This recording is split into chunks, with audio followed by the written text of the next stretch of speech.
নমস্কার। আজ হলো সেই আইবুড়ো ভাতের দিন। হ্যাঁ, অনেক দিন আগেই হয়ে গেছে। আমি আজকে ভিডিওটা আপলোড করছি। মেনুতে ছিল সাদা ভাত, বেগুন ভাজা, ট্যাংরা মাছের ঝাল, মুড়ো ঘন্ট আর চিকেন কষা, দই আর মিষ্টি। বেশি কিছু আইটেম করিনি, কারণ ও যেটুকু খেতে পছন্দ করে, যেরকম খেতে পছন্দ করে সেভাবেই কিন্তু রান্নাবান্না হয়েছিল। রান্নাবান্নাগুলো সবই আমার বাবা করেছিল। যাই হোক, এখানে আশীর্বাদ পর্ব চলছে। এটা হলো বিয়ের আগে ওর এখানে লাস্ট। এরপরে জোড়ায় খাবে, মানে মেয়ে জামাই একসাথে।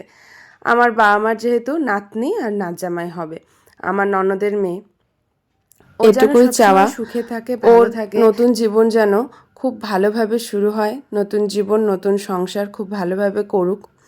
দিনটা কিন্তু খুব ভালোভাবে কাটিয়েছিলাম, সবাই একসাথে আনন্দে মিলেমিশে।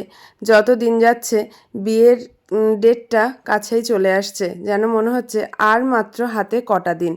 তো সে যাই হোক, আশীর্বাদ পর্ব মিটিয়ে খাওয়া দাওয়া শেষ করে এবার আমরা সব বেরিয়ে পড়ব।